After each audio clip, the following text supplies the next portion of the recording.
Salam, hər vaxtınız xeyir olsun, hörmətli iştirakçılar. Bugünkü görüşümüz ümumi lider Heydər Əliyevin anadan olmasının 103-cü il dönümünə həsr olunmuşdur. Ulu öndərin dövlətçilik irsi Azərbaycan xalqı və dövlətimiz üçün gördüyü mühüm xidmətlər barədə danışacaq. Spikerlərimiz bir-birindən dəyərli çıxışları ilə öz düşüncələrini bizlərlə bölüşəcəkdir. İstərdim sözü spikerlərə verməzdən əvvəl Heydər Əliyev haqqında qısa video təqdimatı sizlərlə bölüşüm.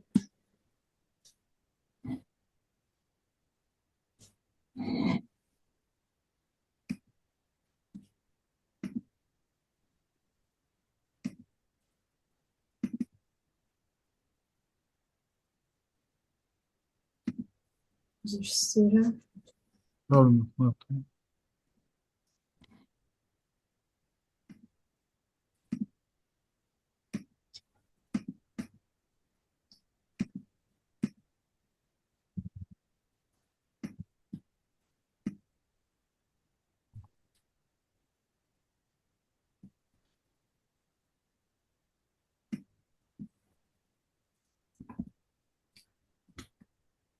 Anar bəy, siz ekranı məndən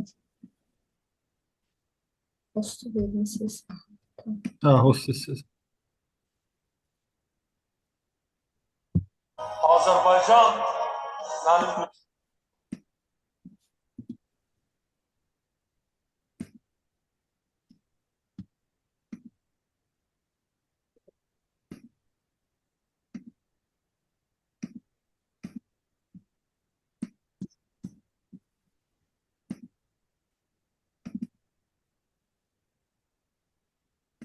Azərbaycan mənim ürəyimdir. Azərbaycan mənim nəfəsimdir. Azərbaycan mənim həyatımdır. Mənim ürəyim daima öz doğma vətəni Azərbaycanla bağlı olubdur.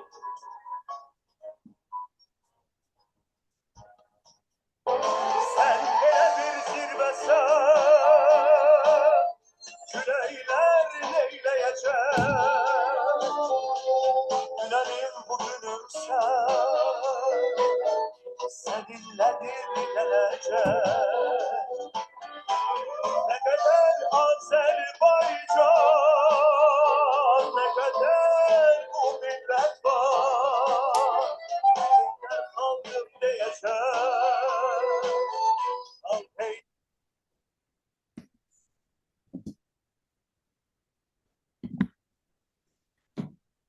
İlk olaraq sözü Bakı Mühəndislik Universiteti və Cənubi Koreyanın İnha Universitetinin ikili diplom proqramı üzrə İnşaat Mühəndisliyi ixtisası məzunu Anar bəyə vermək istəyirəm. Buyurun Anar müəllim.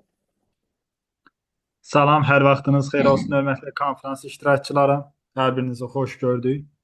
İlk öncə dəvətiniz üçün sizə təşəkkür edirəm Leyla xanım. Çox sağ olun, Allah razı olsun.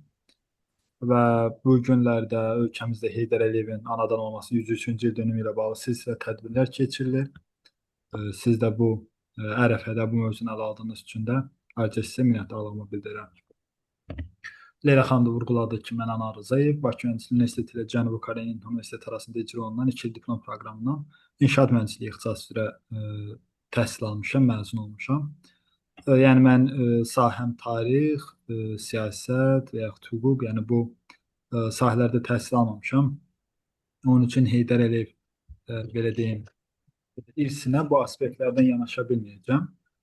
Mən xaricdə təhsil aldığım üçün və biz o dönəmləri görməsək də oxuduqlarımızdan, böyüklərdən eşitdiklərimizdən Heydər Əliyev irsinin də, Heydər Əliyevin də gənclərin xaricdəki təhsillərinə olan diqqətinə istərdim bəhs edim. Bir də Leyla xanım, siz icazə verərsiniz ekranı paylaşım. Burada çalışdığım slayd şəklində təqdim edim, izləyicilər üçün də sıxıcı olmasın. Bəhs etdiyim kimi mövzunu da bu şəkildə etməyə daha uyğun gördüm. Heydər Əliyev və Azərbaycanın xaricdə təhsil strategiyası və dəyərli Azərbaycan müstəqilliyini qazandıqdan sonra müstəqillik dövründə xüsusilə Azərbaycan gənclərinin xaricdə təhsil strategiyasının bu siyasətin əsasında Heydər Əliyev əsas mərhələsində Heydər Əliyev başlatmışdı. Və burada ən önəmli nüanslardan biri də gənclərin xaricdə təhsil almasının ən önəmli səbəblərindən biri də milli kadr hazırlığına yolun açılması idi. Və bunu aşağıdan istərdim ilk öncə bu mövzuya, bu strategiyaya bir baxış keçirək. Ötən əsrin 70-ci illərindən etibarən artıq Heydər Əliyev ölkənin yalnız təbii sərvətlərlə deyil, özəlliklə gənclərlə, gənc mütəxəssislərlə inkişafından daha sürətli şəkildə olacağını və daha sağlam olacağını bilirdi və burada da Heydər Əliyevin ən önəmli kəlamlarından biri də təhsil millətinin gələcəyidir. Bu bizim bir çox məktəblərimizdə, universitetlərimizdə bizlərin hər zaman qarşılaşdığımız bir fikridir. Və deyərdim ki, bu strategiyada o bu fikrinə əsaslanaraq ən önəmli addımlar atmışdı. Və burada da qeyd etmişəm, strategiyanın əsas məqsədi gənclərimizin ən qabaqcıl biliklər sahibi olması idi ki, onlar da qayıdıb vətənə qoysunlar. Burada yəni vətənə qursunlar ifadəsini bilərəkdən yazmışam. Çünki Azərbaycan müstəqilliyini yeni qazanmışdı və həqiqətən bu vətənin qurulmasına ehtiyac vardı. Və burada əsas məqsəd gənclərin xaricdə təhsil aldıqdan sonra ölkəyə qayıtmaları idi. Yəni burada əsas təbliğat da bundan ibarət idi. Çünki biz bəzən günümüzdə də beyin köçlərinin şahidi oluruq. Gənclərin axın şəklində, kütləvi şəkildə xaricdə təhsil alması, orada yerləşməsi, məskunlaşmasıdır. Və deyərdim ki, bu xaricdə təhsil proqramının mahiyyəti isə onların xaricdə təhsil alıb həmin bilikləri ölkələrində, vətənlərdə tətbiq edərək vətənlərini qurmaqlarıdır. Əsasən 1970-80-ci illərdə mənim atam da, əmim də və həmin bu verdiyim təhsil strategiyasının, siyasətin bir parçası olublar. Onların hər ikisi bu xətlə Leningradda, Kiyevdə təhsil aldılar. 1970-80-ci illərdə Azərbaycan daxilində ümumiyyətlə bəzi ixtisaslar üzrə təməl tədris bazası yox idi və bu ərəfələrdə Heydər Əliyevdə yüzlərlə gənci o zamanlar SSR-nin ən nüfuzlu universitetləri, çünki o zamanlar biz hələ qərbə tam açılmamışdıq, qərblə əlaqələr hələ o qədər qənaətbəxş deyildi. Ona görə əsasən SSR-nin ən nüfuzlu universitetlərinə və o dövrdə də ən nüfuzlu universitetlər Moskva, Leningrad, Kiyev kimi şəhərlərdə yerləşirdi, olurdu. Və maraqlısı orasındadır ki, o dönəmlərdə bizim gənclərimiz kibernetika, neft kimya, hətta kosmik tədqiqatlar kimi strateji sahələrdə mütəxəssis kimi yetişirdilər. Daha sonra isə Heydər Əliyevin deyərdim ən böyük addımlardan biri də günümüzdə də fəaliyyət göstərən Cəmşid Naxçıvanski adına hərbi məktəbin yaradılmasıdır. Bildiyimiz kimi vətənpərvərlik, vətənin qurulması önəmli faktorlardan biri millətin, vətəndaşın vətənpərvərlik hissləridir. Və deyəlim bu gənclərin də bu vətənpərvərlik hissələrinin aşılandığı ən mərkəz qurumlardan biri də həmin bu məktəb oldu və nəzərə alsaq ki, bu məktəb hələ 1971-ci ildə yaradılmışdı. Və o zamanlar buna bir çoxları yalnız internet məktəbi kimi baxırdı. Amma həqiqətən də o dövrdə artıq Azərbaycan ordusunun hərbi belə deyim bazasının təmələ qoyuldu, zabit korpusu hazırlandı.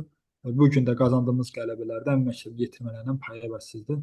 Bunlarda biz çoxlarımız istər şəhidlərimizin bioqrafiyalarını oxuyanda, istər qazilərimizlə söhbətlərimizdə, döyüş iştirakçılarının söhbətlərdə həqiqətən demək olar əksəriyyətinin könülləri bəzi deyərdim hərbi hissədə fəaliyyət edən hər kəsin demək olar bu məktəbdə təhsil aldığına, bu məktəbdən yararlandığına deyə bilərik. Onun üçün başda hərbi təhsil və milli qrup şəklində qoymuşdum bu slaytda.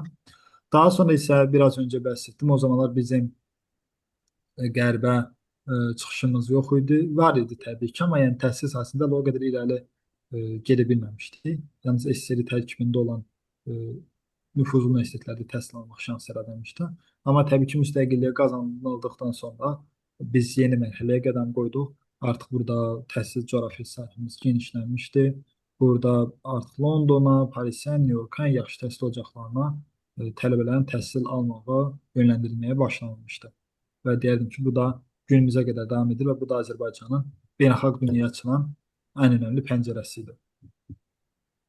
Və başda da vurğuladım ki, bu proqramın fəlsəfəsi həmin gənclərin xarici təhsil aldıqdan sonra ölkəyə qayıdıb həmin o bilikləri, həmin o belə deyim, düşüncələrini ölkələrində tətbiq etməkdir. Təbii ki, xarici təhsil aldığımız zaman da bu yalnız təhsili kifayətlənməməli. Olduğumuz ölkədə həmin bu istər milli mənəvi dəyərlərimiz olsun, istər təbii ki, hər kəs tarixçi ola bilməz, hər kəs ədəbiyyatçı ola bilməz, amma bu mənim görüşümdür. Əgər bir gənc xaricdə təhsil almağa yönəlirsə, onun öz milləti, öz dövləti haqqında heç olmasa bazı səviyyədə də olsa mədəni, tarixi, ədəbi bilikləri olmalıdır. Şəxsim üzərindən misal gətirə bilərəm. Mən inşaat mühəndisliyi ixtisasında təhsil aldığıma baxmayaraq, xaricdə təhsil aldığım dövrdə istər konfranslarda iştirakım zamanı konfrans və dərs çərçivəsindən kənara çıxdığımız zaman çox insanlar heç ixtisasımızla bağlı danışmırdı. Hər kəs bizim ölkənin milli mədəni, istər dəyərləri olsun, istər tarixi olsun, istər ədəbiyyatı olsun, bunlarla maraqlanırdı. Və biz də yalnız öz ixtisasımızla kifayətlənsək və bunlar haqqında məlumatımız olmasa, bir növ artıq biz orada özümüz deyil, ölkəmizi təmsil etdiyimiz üçün bir növ ölkəmizi necə deyirlər, kiçik düşünmüş oluruq. Və bu proqramın fəlsəfəsi də Ulu Öndər də hər zaman vurğulayırdı ki, xarici təhsil alan gənclər yalnız bilik almır, həm də ölkəmizin elçisinə çevrilir. Və çox maraqlıdır ki, bizim İnha Universitetində bir professor vardı. Daha sonra Sierra Universitetində də bir professorla görüşümüz olmuşdu. Və hər ikisinin çox maraqlı bir xitabı olmuşdu. Mənə xitab şəklində Azərbaycan mədəniyyət elçisi deyirlər. Və zaman-zaman həqiqətən də mən bu adda doğrultmağa çalışırdım. Amma o adın məsuliyyətinin də fərqində idim. Və Heydər Əliyevin vurğuladığı kimi biz yalnız bilik almamalıyıq. Bununla yanaşı ölkəmizin bir növ səfirliyini ölkəsinə çevrilmiş oluruq. Və bu proqramlarda seçim kriteriyası yalnız bilik və yəni biliklə kifayətlənmədi deyərdim. Və burada insanın istər mənəvi xüsusiyyətləri, istər biliyi hər biri nəzərə alınmalıdır bu proqramlarda seçilən tələbələrdə. Və nəticə etibarilə sosial vəziyyətindən də asılı olmayaraq hər bir Azərbaycanlı gənc, istedadlı Azərbaycanlı gənc dövlətin qayğısında öz çinləndə hiss edirdi. Bizlər də o dəstəyi, o qayğını hər zaman hiss etdik. Və bu günümüzdə də Heydər Əliyevin yolunu davam etdirən Prezident Cənab İlham Əliyev tərəfindən də bu təhsil strategiyası uğurlu şəkildə davam etdirilir.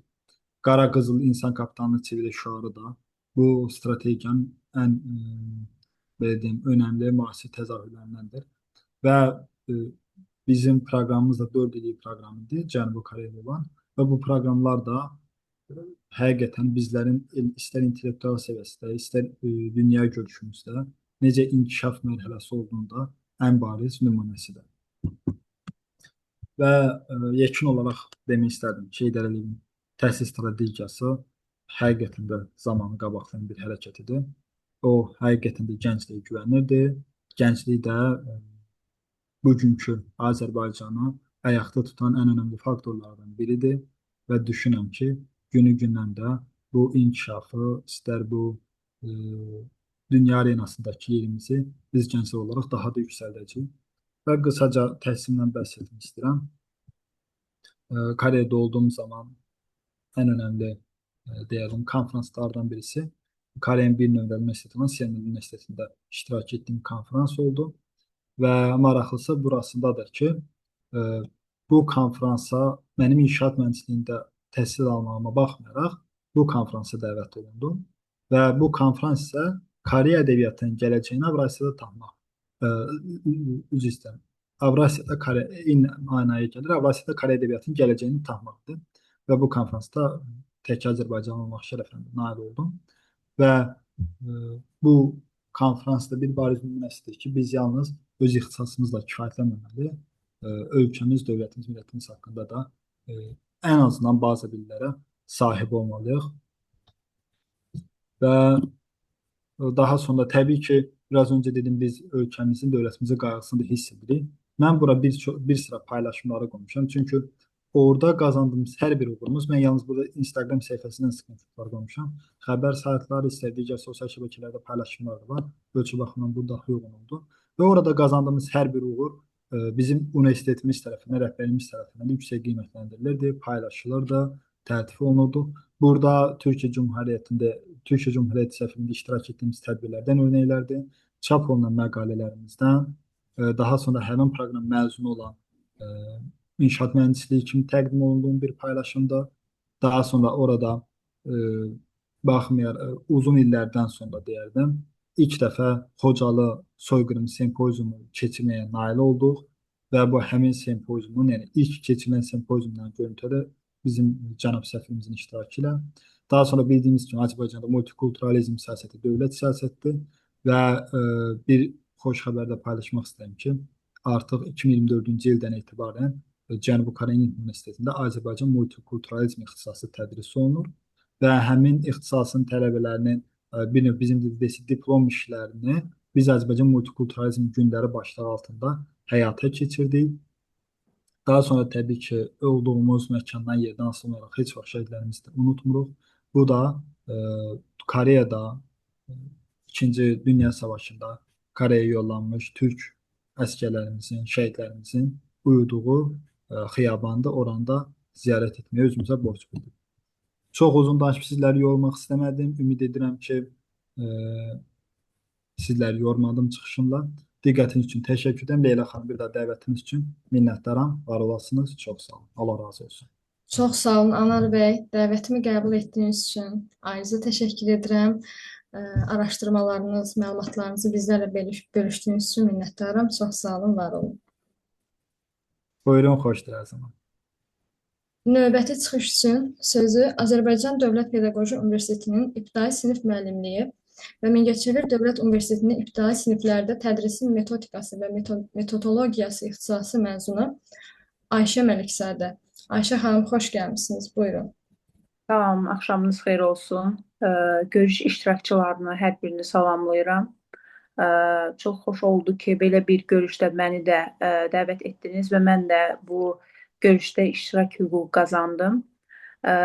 Çox dəyərli bir görüşdür, çünki Ümumilli liderimiz Heydər Əliyevin 103 illik ildönümü ilə əlaqədar təşkil olunan görüşlərdən biridir. Belə ki, Azərbaycanın bir çox dövlət qurumlarında, demək olar ki, bütün dövlət qurumlarında və özəl müəssisələrdə hal-hazırda Heydər Əliyevin anım günü ilə əlaqədar bir sıra silsilə tədbirlər həyata keçirilir. Bu görüşdə həmin tədbirlərdən biri kimi qiymətləndirirəm. Heydər Əliyev həyatı deməli hakimiyyət illərindən başlayaraq Azərbaycan həyatında çox önəmli bir şəxsiyyətdir və onun bir çox sahələr üzrə önəmli dəstəkləri olmuşdur. Bu sahələrdən biri də gənclərimiz üçün olmuşdur. Bugün mən Heydər Əliyevin gənclər siyasəti haqqında danışmaq istəyirəm. Onun müasir Azərbaycan gələcəyinə yatırım sərmayə kimi gənclərimizi görürdü və bu haqda öz fikirlərimi ifadə eləmək istəyirəm. Heydər Əliyev bildiyimiz kimi 1923-cü ildə 10 may tarixində Naxçıvan şəhərində doğulmuşdur və ilk təhsilini də burada almışdır və təhsilini 1939-cu ildə Azərbaycan Sənaye İnstitutunda davam etdirmişdir. Halbuki müharibələrin başlaması səbəbilə o təhsilini davam etdirə bilməmişdi. Və bundan sonra onun hakimiyyət illəri deyə bilərik ki, başlayır. Çünki o dövlətimizdə, ölkəmizdə mühüm deməli idarəçilik hüquqlarına sahib olmuşdu. İlk idarəçilik dövrü də bu dövrdən başlayır və bununla da Heydər Əliyev öz gənclik illərindən başlayaraq Azərbaycan gəncliyini də xüsusi dəyərləndirmişdi. Belə ki, Heydər Əliyev Azərbaycan gəncliyini Azərbaycanın gələcəyi olaraq görürdü. Azərbaycan gəncliyini Azərbaycanın sütunları olaraq görürdü və buna görə də onların təhsilinə xüsusi önəm verirdi. Anar bəy də xüsusilə qeyd elədi. Azərbaycan gənclərinin xaricdə təhsili Heydər Əliyevin Azərbaycan gənclərinə verdiyi dəyərdən bəhs etdi. Belə ki, Heydər Əliyevin Azərbaycana hakimiyyəti illərində 69-82-ci illərdə xüsusən Azərbaycan gənclərinin təhsili ön plandaydı. Burada Heydər Əliyevin Azərbaycanda müxtəlif təhsil ocaqlarının yaradılmasına, hərbi lisey, gənclər cəmiyyətinin yaradılmasında xüsusi mövqeləri olmuşdu və bunun nəticəsində Azərbaycan gənclərini, minlərlə Azərbaycan gəncləri təhsil həyatında bəhrələnə bilmişdi. Bu əslində Heydər Əliyevin əsas siyasəti bu idi ki, Azərbaycan gənclərini təhsilləndirməklə Azərbaycanın müstəqilliyini bərpa etmək, Azərbaycanın təməlini sağlam sütunlar üzərində qurmağa çalışırdı və buna da nail oldu. Hal-hazırda da həmin siyasətin davamçısı olaraq İlham Əliyev və onun ailəsi bu siyasəti davam elətdirir. Belə ki, 1969-82-ci illərdə başlayan bu siyasətə yalnız Azərbaycan daxilində deyil, xaricdə də Azərbaycan gənclərinin təhsil almasına mühüm dəstəkləri olmuşdu. Baxmayaraq ki, Azərbaycan həmin dövrdə SSR hakimiyyətində altındaydı və bu hakimiyyəti altında olmasına baxmayaraq Heydər Əliyev çox böyük təşəbbüslər göstərmişdir və Azərbaycan gəncləri Azərbaycandan kənarda, başqa şəhərlərdə, başqa ölkələrdə öz təhsillərini davam etdirə bilmişdilər. Belə ki, düzdür, SSR hakimiyyəti altında olan ölkələrdə, şəhərlərdə təhsillərini davam etdirirdilər, ancaq yenə də Azərbaycandan xaricdə müəyyən sahələr üzrə mütəxəssis kimi formalaşır və Azərbaycana qayıdırdılar və onların mütəxəssis kimi formalaşması nəticəsində isə həmin gənclər Azərbaycanda xüsusi işlərlə təmin olunurdular. Çünki onların xaricdə təhsil alması Azərbaycanın siyasətinin həyata keçirilməsində, Azərbaycanın gələcək müstəqilliyinin, yəni hal-hazırki müstəqilliyinin mövcudluğunun səbəblərindən idi. Xüsusilə də qeyd etmək lazımdır ki, 1988-ci ildən 1993-cü illərə qədər olan dövrdə Azərbaycan gənclərinin böhran dövrü də adlandırmaq olar. Çünki Azərbaycanda baş verən siyasi hadisələr, Heydər Əliyevin hakimiyyətdə olmaması Azərbaycan gənclərinin geridə qalmasına səbəb olmuşdu. Halbuki 1993-cü ildə yenidən Heydər Əliyevin Azərbaycan hakimiyyətinə gəlməsi ilə Azərbaycan gənclərinin yenidən çiçəklənməsi dövrü də deyə bilərik. Belə ki, 1996-cı ildə Azərbaycan gənclərinin Gənclər forumu keçirilmişdir və 2 fevral tarixində baş tutmuşdur. Bundan bir il sonra Gənclər Günü, 1997-ci il 2 fevral tarixində Gənclər Günü adlandırılmışdır. Bu, dünyada ilk idi. Heydər Əliyevin təşəbbüsü ilə həyata keçirilən bu gün artıq 1999-cu ildə MDB ölkələri tərəfindən də Dünya Gənclər Günü 2 avqust tarixində elan edilmişdir. Bu əslində bir nailiyyətdir. Çünki Heydər Əliyevin aparmış olduğu bu siyasət nəticəsində Azərbaycan gəncləri, ümumiyyətlə gənclərin bir günü elan edilmişdi. Bununla yanaşı Heydər Əliyev bizim gənclərimizlə bağlı əsasən deyə bilərik ki, Heydər Əliyevin həyatı boyunca apardığı siyasətin əsasında gənclərimiz dayanırdı. O, gənclərə xüsusi dəyər verirdi. O bildirirdi ki, bizim bugünkü gəncliyimiz sağlam düşüncəli gənclikdir, vətənpərvər gənclikdir, xalqına, millətini sevən gənclikdir.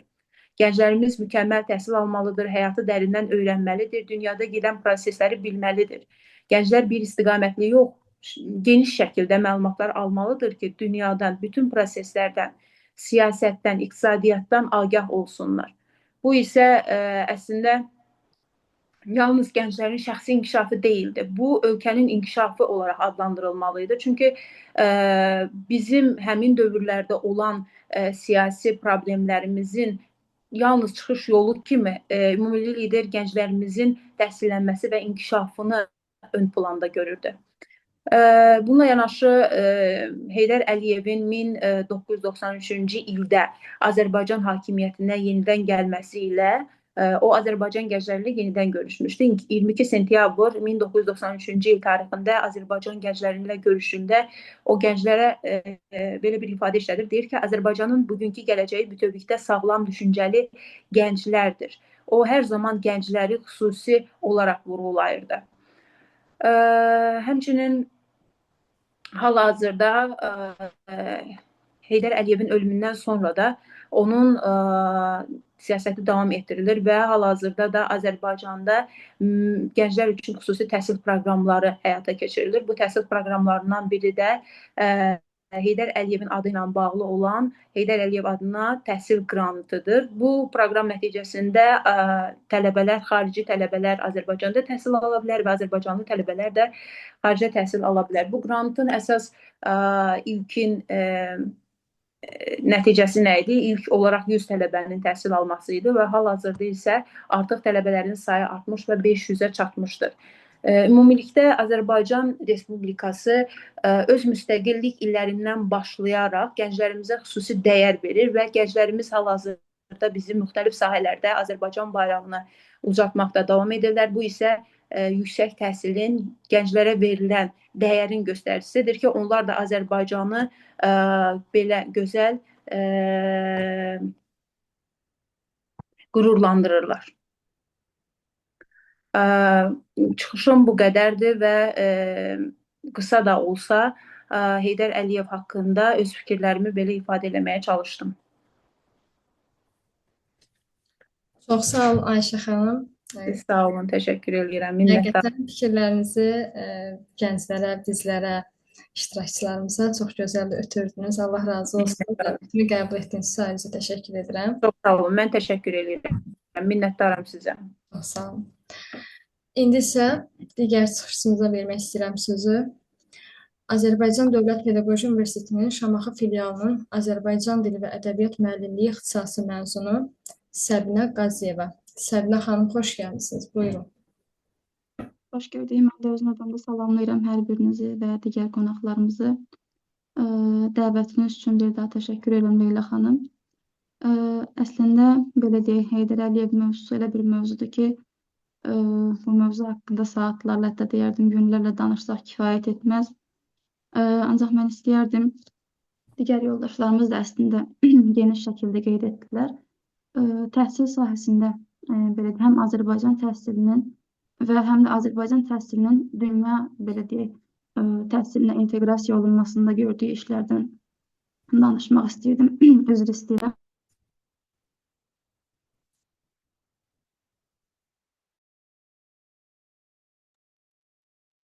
Üzrlü sayın. Belə deyək, Heydər Əliyevin nəinki Azərbaycanın təhsil sahəsində, ümumiyyətlə Azərbaycanın çox çətin bir dönəmində Azərbaycanda həm daxili, həm xarici siyasəti, onun həm iqtisadi, həm digər sahələrdə, istər təhsil sahəsində, istər hərbi sahədə çox belə deyək, geniş imkanlar yaratmışdı Azərbaycan üçün. Və belə deyək, onun təhsil sahəsində gördüyü işlərin əsas məqsədi sırf Azərbaycandakı gənclərin belə deyək, həm SSR-nin digər ali təhsil müəssisələrində təhsil alması, həmçinin Azərbaycanda yerli məktəblərin, milli məktəblərin sayının artırılması idi. Yəni, Azərbaycanda belə deyək, ümumi olaraq savadlılığın artırılmasına çalışırdı. Və belə deyək, hələ 20-ci əsrin 70-80-ci illərində Azərbaycanda təhsilin inkişafına ayrılan diqqət və həmçinin ana dilimizin inkişafına yönəlmiş siyasət Heydər Əliyevin belə deyək, başlatdığı siyasətdə özünü çox böyük şəkildə göstərir və belə deyək, dediyimiz kimi əsas məqsəd burada Azərbaycanda yerli və yüksək ixtisaslı mütəxəssis bazası yaratmaq idi. Və bundan əlavə 1978-ci ildə Azərbaycan Konstitusiyası layihəsi hələ hazırlandığı bir dönəmdə Heydər Əliyevin Azərbaycan dilini ana dili kimi bu layihəyə əlavə etməsi o dönəm üçün çox böyük bir addımlardan hesab olunurdu. Çünki bildiyimiz kimi 1970-ci illərdə Sovet dövrü belə deyək, özünün yüksək inkişaf dövrünü yaşayırdı və bu dönəmdə belə bir addımın atılması çox böyük cəsarət tələb edən addımlardan biri idi ki, Heydər Əliyev də bu işin öhdəsindən çox layiqincə gəlmişdi. Çünki Heydər Əliyev bilirdi ki, bir millətin dilinin qorunması onun milli kimliyinin mühafizəsi deməkdir. Və həmçinin 1993-cü ildə belə deyək, Azərbaycanda hakimiyyətinə yenidən qayıtdıqdan sonra da təhsilin inkişafına yönəlmiş siyasət onun belə deyək, qarşısında duran ən böyük vəzifələrdən biri idi. Və artıq belə deyək, 1998-ci ildə Azərbaycanda müəllimlərin 11-ci qurultayında Heydər Əliyev xarici kapitallara, xarici sərmayəçilərə çıxış edərək Azərbaycan təhsilinin inkişafına görə belə deyək, addımların atılmasına çağırmışdı və bu çağırışların nəticəsi olaraq artıq belə deyək, xarici vəsaitlər hesabına artıq Azərbaycanda yeni məktəblər tikilmişdi. Həmçinin belə deyək, bəzi məktəblərin də maddi texniki bazası sırf belə deyək, sıfırdan, yenidən qurulmuşdu. Həmçinin eyni zamanda belə deyək, ABŞ, Yaponiya, o cümlədən Səudiyyə Ərəbistanı, İslam İnkişaf Bankı və bu tipli belə deyək, beynəlxalq təşkilatların vəsaiti hesabına Azərbaycanda müxtəlif tipli və profilli məktəblər açıldı. Və 1994-cü ildən başlayaraq Azərbaycanda orta təhsil sahəsində də müəyyən irəliləyişlər özünü göstərməyə başlamışdı və bunun da ən bariz nümunəsi Azərbaycanda özəl məktəblərin, liseylərin və həmçində müxtəlif ixtisaslar üzrə kursların açılması belə deyək, nəticəsi olaraq özünü göstərirdi. Və həmçinin qardaş Türkiyənin də Azərbaycana dəstəyi olaraq belə deyək, liseylərin açılması, hansı ki 1994 və 2000-ci illər arasında artıq Azərbaycanda 12 özəl türk liseyi fəaliyyət göstərir ki, bu da o dönəmlər üçün çox böyük bir uğur deməkdir. Həmçinin belə deyək, Azərbaycanda yalnız xarici kapital deyil, həmçinin milli kadrlar tərəfindən də belə deyək, özəl məktəblərin açılmasına böyük çağırışlar olmuşdu Heydər Əliyev tərəfindən və bunun da ən bariz nümunəsi hal-hazırda da fəaliyyət göstərən Heydər Əliyev adına müasir təhsil kompleksidir ki, bu gün də belə deyək, bu məktəbin yetirmələri Azərbaycanın inkişafı üçün çox mühüm işlər görürlər. Və bundan əlavə Azərbaycanda orta məktəblərin dərsliklərlə təmin olunması məsələsi var idi ki, 1994-cü ildən etibarən əvvəlki hökumət tərəfindən ləğv olunan belə deyək, dərsliklər artıq yeni şəkildə və pulsuz bir şəkildə bütün məktəblərdə təmin olunmuşdur. Və ümumi belə deyək, hər tərəfli müzakirələrdən sonra artıq Azərbaycan Respublikasının təhsil sahəsində islahatlar proqramı belə deyək, qəbul olunmuşdu. 1999-cu il iyun ayının 15-də bu qərar təsdiq edilmişdi və həmin belə deyək, ümumi bu islahatlar konsepsiyasının təsdiq edilməsi Azərbaycan təhsilinin inkişafında çox mühüm imkanların açılmasına səbəb oldu və məhz ümummilli lider Heydər Əliyevin belə deyək, şəxsi qayğısı ilə belə deyək, 1993 və 2000-ci illər arasında artıq Azərbaycanda 8 yeni ali təhsil müəssisəsi fəaliyyət göstərirdi. Bundan əlavə bu dönəmlərdə təhsil sahəsində çox mühüm imzalanmış sənədlər var idi ki, bunlardan bir neçəsini qeyd etmək istəyirəm. Bunlardan ən vacib olanlar Azərbaycan Respublikasının təhsil sisteminin təkmilləşdirilməsi haqqında 13 iyun 2000-ci il tarixli sənəd, həmçinin dövlət dilinin tətbiqi işinin təkmilləşdirilməsi haqqında 18 iyun 2001-ci il tarixli sənəd vardır. Həmçinin Azərbaycan əlifbası və Azərbaycan dili günü təsis edilməsi haqqında 9 avqust 2001-ci il sənədi və Azərbaycan Respublikasında dövlət dili haqqında qanunun tətbiq edilməsi barəsində 2 yanvar 2003-cü il tarixli fərman var idi ki, o dönəmdə təhsilin inkişafı üçün belə deyək, atılan addımlardan ən mühümləri olaraq qeyd olunur. Həmçinin hərbi təhsil sahəsində az öncə Anar bəy də qeyd etdi. Təkcə ali təhsil və belə deyək, orta təhsil sahəsi deyil, həmçinin bu dönəmdə bizim üçün vacib məsələlərdən biri də hərbi kadrların, yəni hərbi təhsilə verilən önəm idi ki, Heydər Əliyev bu sahədə də çox böyük xüsusi işlər görmüşdü. Və belə deyək, bu dönəmdə bu cür qərarların qəbul edilməsi üçün rəsmi Moskvanın razılığı olmalı idi. Lakin Sovet hökumətinin təsirinə baxmayaraq, Heydər Əliyev Azərbaycanlı gənclərin SSR-nin müxtəlif ali təhsil müəssisələrində hərbi təhsil almasına şərait yaratmışdı və o cümlədən nəinki təhsil almaq üçün SSR-nin ali məktəblərinə göndərilməsi və o cümlədən Azərbaycanda da hərbi məktəblərin açılmasına belə deyək, nail olmuşdu. Həmçinin Cəmşid Naxçıvanski adına məktəbdə bunun bariz nümunəsidir ki, həm o dönəmdə, həm də bu günümüzdə belə deyək, bu məktəbin yetirmələri Azərbaycanın belə deyək, inkişafında çox böyük belə deyək, aktivlik göstərilir. Bundan əlavə, belə deyək, ümumilikdə Azərbaycan Respublikasının prezidenti Heydər Əliyevin başlatmış olduğu bu təhsil siyasətini çox gözəl və uğurlu bir şəkildə davam etdirir və nəzərə alsaq ki, bugün dünya ölkələrinin, yəni bir sıra dünya ölkələri iqtisadi böhran yaşadığı bir dönəmdə Azərbaycan günü-gündən öz belə deyək, inkişafını artırır. Belə deyək, Azərbaycan təhsili dünya təhsilinə artıq demək olar ki, çatıb. Həm dünya təhsilinin, yəni inteqrasiya olunması baxımından artıq belə deyək, Avropa təhsili Azərbaycanda yavaş-yavaş tətbiq olunmağa başlayıb. Və bu da yenə qeyd etdiyim kimi Heydər Əliyevin başlatmış olduğu daxili və xarici siyasətin uğurlu bir davamıdır demək olar. Və qısa da olsa məndən bu qədər.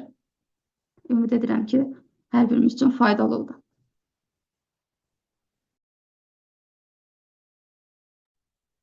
Çox sağ olun Səbinə xanım. Dəyərli fikirlərinizi bizlərlə bölüşdüyünüz üçün, dəvətimi qəbul etdiyiniz üçün Allah razı olsun. Siz də sağ olun. Söz istəyən varsa buyursun. Sözü olan, sualı olan. Pənah müəllim, axşamınız xeyir. İstəyərdim sizin fikrinizi alın ilk olaraq. Axşamınız xeyir. Əvvəla bütün spikerlərə təşəkkür edirəm. Nəyə görə deyim? Yəni Heydər Əliyev haqqında danışmaq elə özü böyük bir şərəfdir. Əsasən də gənc nəslin Heydər Əliyev haqqında belə gözəl fikirləri, gözəl danışıqları çox gözəl təsir bağışlayır. Çünki bəlkə də yaşınız imkan vermir ki, siz Heydər Əliyevin birinci hakimiyyətini görəsiniz Sovet dönəmində. Amma ondan danışdınız, çox gözəl. Mən də icazə versəniz bir neçə kəlmə də mən deyərəm. Yəni mən də bir ali məktəbin müəllimiyəm. Təbii ki, nəsə deməliyəm. Çünki hamımızın ümumi lideridir. Azərbaycanın qurucusudur. Dünya şöhrətli bir siyasətçidir. Nə yaxşı ki, belə bir insanımız olub, nə yaxşı ki, onun siyasəti bugün davam edir. Təbii ki, mən Anar bəydə, Ayşə xanımda, Səbinə xanımda mən belə deyək ki, təhsilə daha çox diqqət ayırdılar. Mən istəyirəm Heydər Əliyevin neft strategiyasının uğurları deyilən bir dərsi demişəm vaxtı ikən. Oradan bir neçə epizod deyim sizə. Yəni Heydər Əliyevin təkcə bir siyasətçi kimi yox, bir memar kimi, bir dövlətin memarı kimi sizə təqdim edeyim. Bilirsiniz ki, Böyük Vətən müharibəsindən sonra Azərbaycan neft sənayesi çox bərbad bir vəziyyətdə qalır. Təbii ki, SSR Nazirlər Soveti artıq Azərbaycan neft sənayesinə pul ayırmır. Çünki Sibirdə böyük neft yataqları tapılır. Düzdür, onu da bizim həmvətənlərimiz tapır. Yəqin ki, eşitmişsiniz, Fərman Salmanov adında bir sosialist əmək qəhrəmanı var idi. 1969-da Heydər Əliyev hakimiyyətə gələndə neft sənayesi demək olar ki, sürünürdü. Çünki quruda neft qutarmışdı, dənizdə neft daha dərin yerlərdəydi. Yəni onu oradan çıxarmaq üçün ağır texnika lazım idi və o texniki vasitələr bizdə yox idi. Ona görə Heydər Əliyev Nazirlər Kabinetindən tələb edir ki, Xəzər dənizinin dərin sularında çoxlu neft yataqları var. Onu mütləq oradan hasil etmək üçün bizə müəyyən qüvvə lazımdır, müəyyən kömək lazımdır. Yəni siyasi iradəsi hesabına bax ona nail olur. Mənim yadıma gəlir, mən uşaqdım, 70-ci illərin əvvəlləri idi. Üzən qazma qurğuları suya buraxılırdı, şelf 1, şelf 2. Təbii ki, ondan sonra daha da inkişaf getdi, daha da Xəzər dənizi neft donanması yaradıldı və Xəzər dənizində böyük işlər görüldü. Halbuki hansı ki, onun nəticəsini 1994-cü ildə əsr müqaviləsinə siz də gördünüz, şahid oldunuz, yəni eşitdiniz ən azından. Çünki bugün fəaliyyət göstərən Günəşli yatağı 70-ci illərdə Azərbaycan geoloqları tərəfindən tapılmış bir yataq idi və neftin ən çoxunu da o yataq verir. O yatağı o vaxt istismar eləmək mümkün deyildi. Bundan sonra bilirsiniz ki, Bakıda Qara şəhər deyilən bir zona var idi. Nə üçün ora Qara şəhər deyirdilər? Çünki orada xırda neft zavodları var idi. Köhnə sistemlə işləyirdilər, atmosferi çox çirkləndirdilər. 76-cı ildə səhv eləmirəmsə, ya 73-76-cı illərdə yeni zavod tikildi orada. Elə o ABT qurğusu quruldu və demək olar ki, haradasa bir 20-yə yaxın xırda müəssisə bağlandı orada. Yəni Qara şəhərdən artıq əsər əlamət qalmadı. Yəqin ki, bugün bilmirəm o zavoda gedən olub, olmayıb. Mən bu yaxınlarda zavodda oldum. O qədər təmizdir Anar bəy, o qədər gözəl bir mənzərəsi var zavodun. Baxmayaraq ki, şəhərin ortasındadır, qara-qara evləri. Bundan sonra nə demək istəyirdim sizə? Bilirsiniz ki, Bakıda uzun müddət kondisioner zavodu fəaliyyət göstərib. Təsəvvür edin ki, keçmiş SSR-də 15 respublika o kondisioner zavodunu almaq üzərində mübarizə apardılar.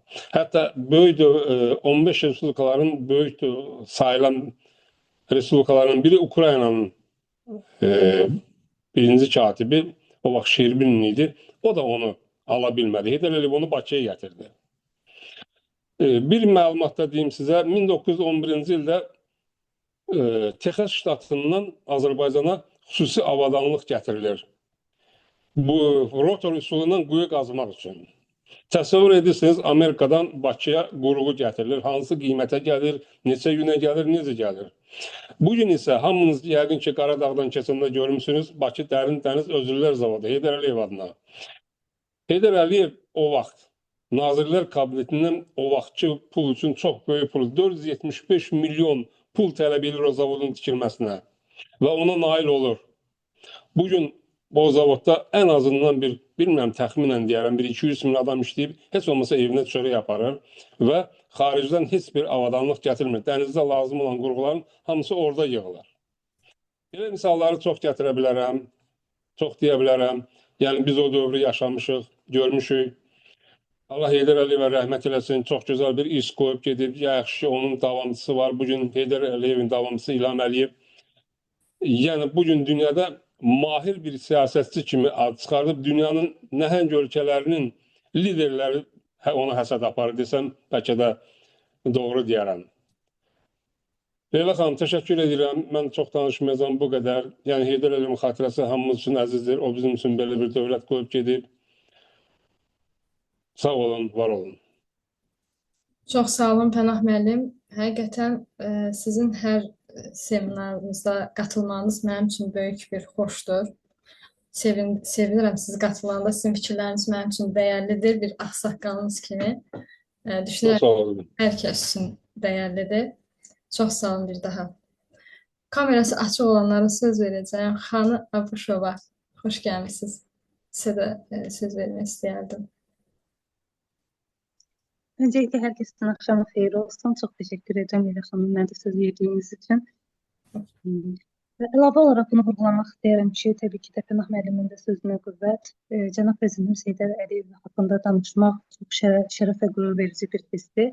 Həqiqətən də bütün spikerlərimiz və xüsusilə də burada yaxından tanıdığım dostumuz, hörmətli və dəyərli Anar bəy, bu olan yəni ki, hər bir şey haqqında çox gözəl şəkildə vurğuladı.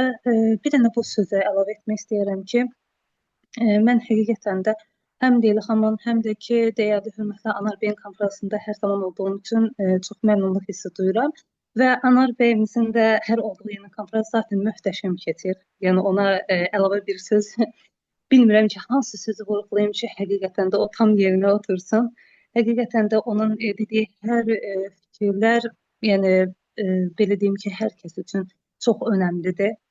Həqiqətən çox baha biçilməz, maarifləndirici yeni fikirlər vurğulayır və mən də hər dəfəsində dəyərli və hörmətli Anar bəydən yeni fikirlər öyrənirəm. Düzdür, mənim yeni ideal seçdiyim az insan olur və ideal aralarında, yəni ideal gördüyümdə ən birinci elə Anar bəydir. Çox sağ olsun, var olsun, elə bütün spikerlərimiz var olsunlar. Çox təşəkkür edirəm. Çox təşəkkür ederim Xana xanım. Allah razı olsun. Bütün arzular, dualar, fikirlər qarşılıqlı var olasınız. Çox sağ olun, minnətdaram. Sağ olun xanım. Qatıldığınız üçün də ayrıca təşəkkür edirəm sizə. Var olasınız, mən sizə təşəkkür edirəm. Başqa söz istəyən yoxdursa, yekunlaşdırım. Bu əlamətlər gündə qoşulduğunuz üçün həm spikerlərə, həm müəllimlərimizə, iştirakçılara öz təşəkkürümü bildirirəm. Çox sağ olun. İnşallah növbəti təlimlərdə görüşənədək gecəniz xeyrə qalsın. Allahın adında. Xeyrə qalsın. Allah'a emanet. Sağ olun. Sağ olun. Çok sağ olun. Çox sağ olun, xeyrə qarşı. Çox sağ olun, bu gözəl təklif üçün.